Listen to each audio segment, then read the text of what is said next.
Our YouTube story back, of course, with some 28 years later. It's been a few weeks since we talked about this movie. There's been several interesting bits of info that have happened in the last couple of weeks that are definitely worth talking about.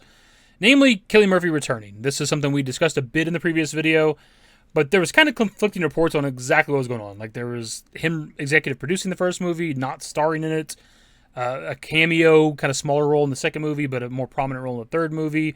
And actually, like exactly 2 days after my last video, there's an interview with Deadline and Tom Rothman, who's a chairperson for Sony Pictures Entertainment, where he just kind of confirmed that Cillian Murphy was returning in the first movie. So in a previous question and answer, Rothman had mentioned Danny Boyle in the upcoming 28 Days trilogy, to which Deadline says, Cillian Murphy, who just won the Best Actor Oscar for Oppenheimer, was the indelible protagonist in the original. Will he be back? And Rothman says yes, but in a surprising way and in a way that grows, let me put it that way. So obviously kind of vague. We can't really derive too much from that, but it's kind of nice to get the confirmation that he's returning. It's kind of crazy he did that in this interview just because, like, up until like this interview, I guess it wasn't necessarily confirmed that he was returning in kind of anything, I don't think. I mean, there's like rumors of him coming to the second, third movie like we previously talked about, but nothing was actually like set in stone, I don't think.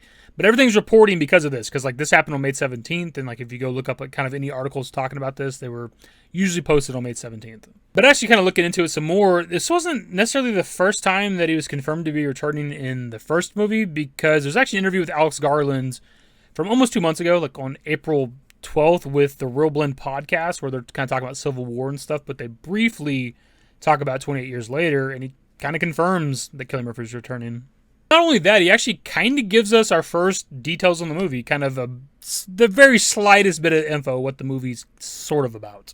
Such an incredible story, such an incredible character that Cillian brought to life. I'm just sort of curious what you think the concept of time is going to do with that story and that character. What are years going to do that's going to make that story interesting?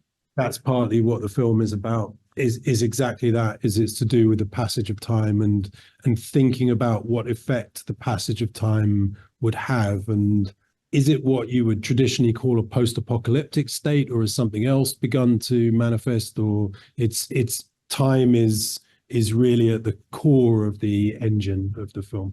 Obviously, the person asked how time will affect the story, but also the character of Jim that Cillian Murphy portrayed, and Alex Garland doesn't correct him, so kind of confirming that Jim was going to be coming back, but he says that time is a factor when it comes to the story, which does make some sense. If the character of Jim is coming back, it's obviously been literally 23 years since the movie came out, but 28 years later since the infection.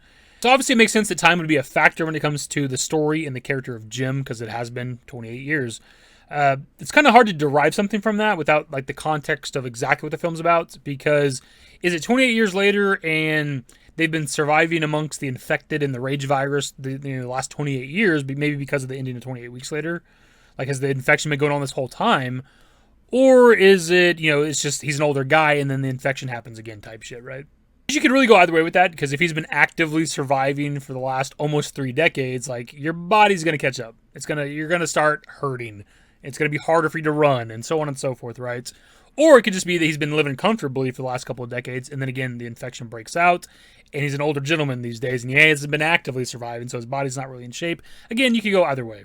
Regardless, Cillian Murphy reprising his role as the character of Jim is probably my favorite piece of information so far, besides the actual announcement of the movie and trilogy, because I want there to be a legacy character, especially if you're planning to kick off a trilogy. I think it's nice to have a legacy character to kind of sort of like a passing of the torch. I don't know if he's going to make it through the trilogy or make it to the second movie at all or whatever. He could die by the end of the first movie for all we know. But at least if you're going to, try to start out a trilogy, like bringing in somebody from the original movie, I think that's smart.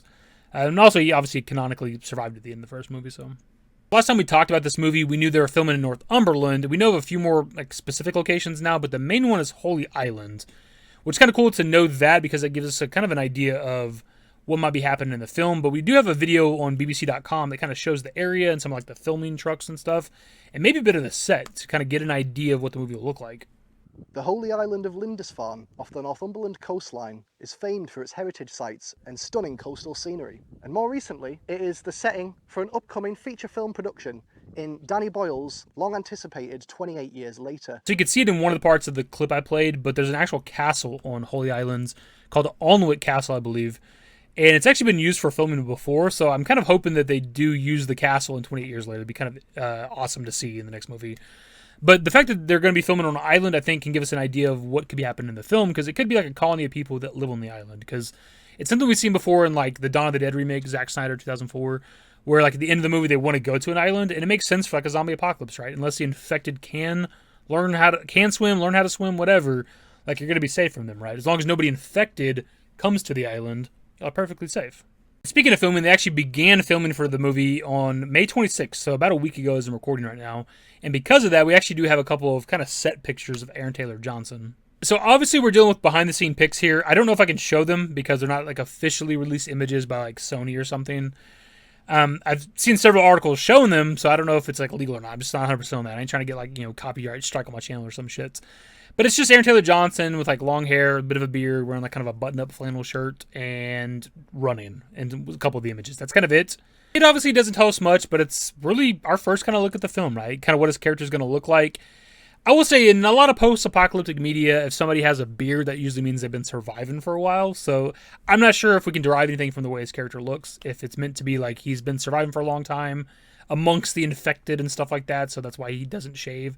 I don't know entirely. That could just be the look they want for his character. And with the pictures of his character running, like the obvious safest guess would be infected, but he could be running for a plethora of different reasons, right?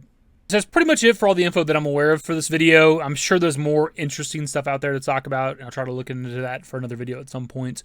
I do want to add really quickly here towards the end of the video, there is one quote from that Deadline article that's a little bit weird and a little bit concerning from Tom Rothman. It was prior to the part that we actually read, where he talks about Danny Boyle in the 28 Years movies.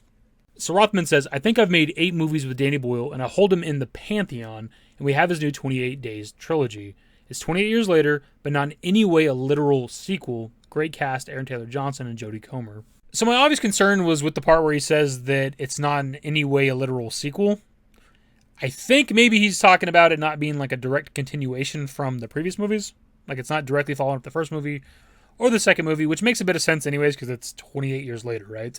But I think like Aaron Taylor Johnson is meant to be like the lead character, I'm assuming, maybe, right? Like the main character that we follow for most of the movie. And then we're going to see Jim and obviously the other characters and things like that. So it's like a new trilogy picking up like in this universe is I think what he's talking about. But I was just a little concerned with that line. I was like, what the fuck do you mean, dude? Because it makes me, when I hear that, I'm thinking like a reboot or something, which I don't think that's what it is. If obviously Cillian Murphy's reprising his role.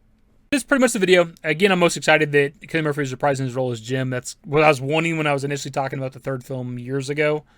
And it seems like we're getting that. I would like to see some more legacy characters because we've had several characters in the first 2 films survive. Namely, Naomi Harris's character Selena would be nice to see.